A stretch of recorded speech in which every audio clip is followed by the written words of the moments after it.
Yo, what's up mga ka-cottage, sa magandang hapon po sa ating lahat. Yan. So, andito na tayo sa itong ginagawang rose extension. Yan. So, yung kita ninyo, yung nakalubog po na paglagay ng kalahating box culvert. Yan. So, mga ka-cottage, kunting-kunti na lang ay yan, matatapos na itong areang to. Ay, ito mga ka-cottage, so sinirado na pala dito banda. Ay, shout out. Kano saan lagi sarado? Dugay na? Dugay na, no? So wala naging makasulod diri ah. Nada na, no? So yan mga ka-cottage, may tao na. So ka naging makang guba. Shout out. So ayan mga ka-cottage, dito bawal na po makapasok yung mga motor. Yan, ay mga sasakyan. Yan oh. Nilagyan na talaga nila ng harang. Yan, so para iwas talaga disgrasya sa loob. So isa sa mga dahilan kung bakit po talaga may mga ganito talaga mga ka-cottage. Iniiwasan nila na may mangyari. So, yun, sana sa lahat mga nandito ay tawag niyan,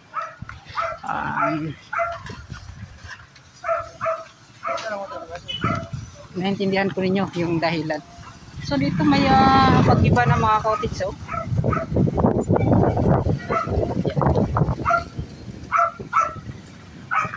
yun, nag-iba na dito sa unahan.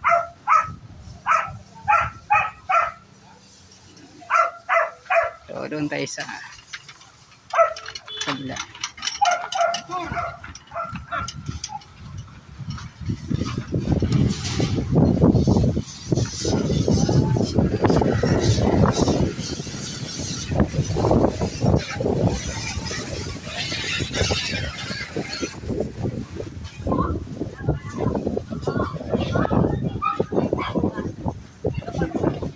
Oy, shout out.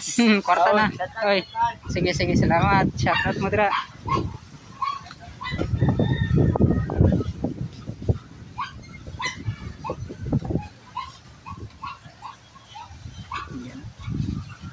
So, mga ka-cottage, hindi talaga natin na namamalayan sobrang bilis po ng panahon. Kahit ilang taon ka po, kapag matatamaan ka talaga sa gagawing road widening, sa improvement sa mga proyekto, wala ka talaga magagawa. So dati napakaraming bahay dito. Yan. So yung daanan dito mga ka-cottage sa 2 lanes lang po. So ngayon mag-iiba na, magiging 4 lanes, tapos may sidewalk and then mga bike lane. So ganun mga ka-cottage.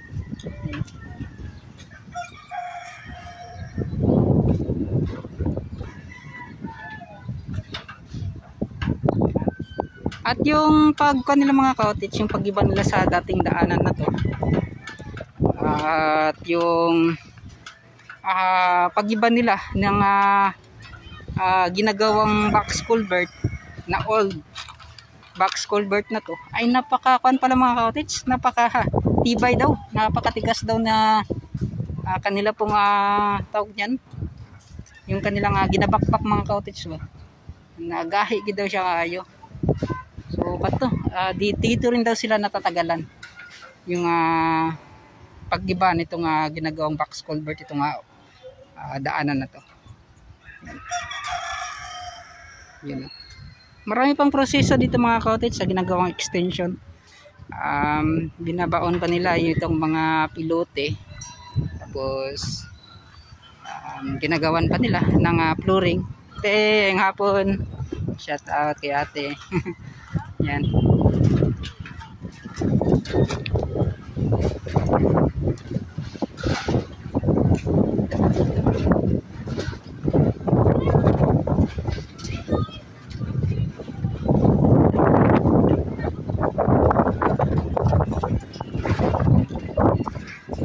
So So dati maraming box culvert na kalahati dito mga ka-cottage.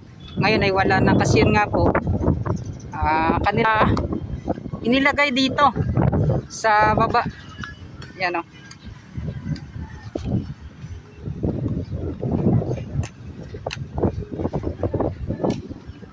So ito makukuha pa mga ka-cottage yan hanggang doon. Yun.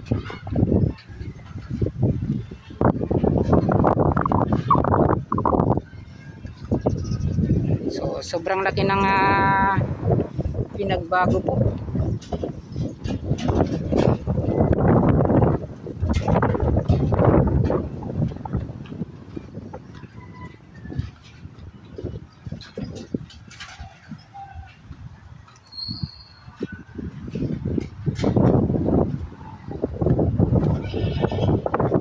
Yan o.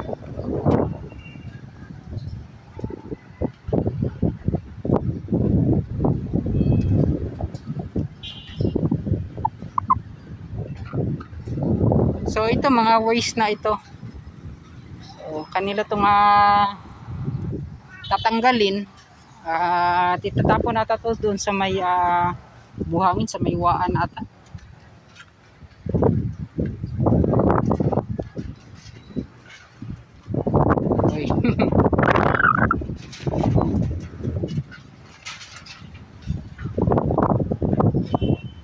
So yun, kita naman po ninyo mga ka-cottage ko, itong kanilang mga ginagawa, hindi po yan basta-basta kasi napakaraming mga proseso sa kanilang mga ginagawa.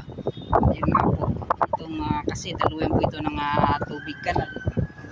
So ito talaga yung may expect natin, yung mga tubig kanal na napupundo dito, at yan yung daanan din na ginawa po nila hanggang doon po sa dulo.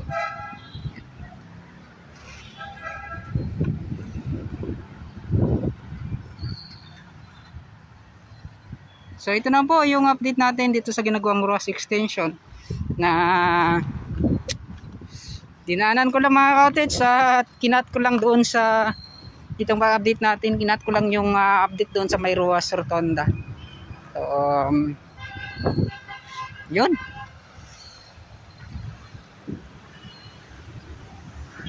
So maraming salamat. So hanggang dito na lang, at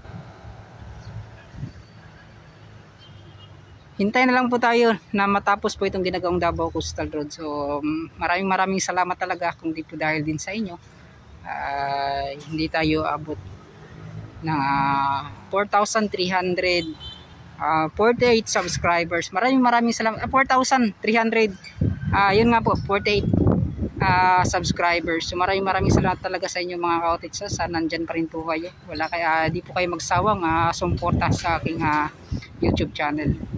Yan, sa aking pag-update din dito sa Davao Project. Yan, maraming salamat. So hanggang dito na lang mga ka-cottage. Mag-ingat po kayong lahat, lalo na sa mga OFWs natin dyan.